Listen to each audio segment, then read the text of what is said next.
السلام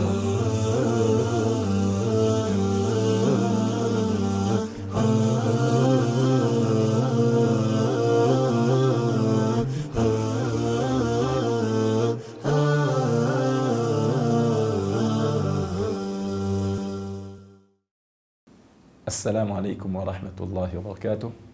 الحمد لله والصلاة والسلام على رسول الله صلى الله عليه وسلم وبعد.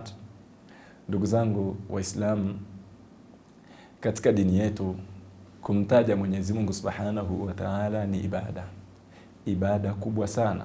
Unapokaa unasema subhanallah, alhamdulillah, Allahu akbar, la ilaha illa Allah, ni ibada kubwa sana.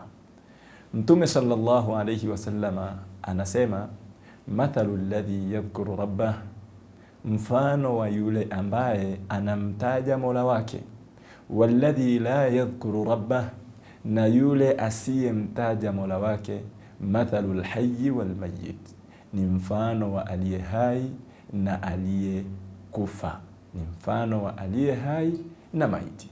Kwa hiyo ili kujipima wewe uko hai au wewe ni mfano wa maiti, ni maiti anayetembea, ni kwa kukithirisha kumtaja Mola wako. Mtaje Mola wako kwa wingi, uwe miongoni mwa walio hai mbele ya Mwenyezi Mungu Subhanahu wa Ta'ala. Wassalamu alaikum wa rahmatullahi wa barakatuh.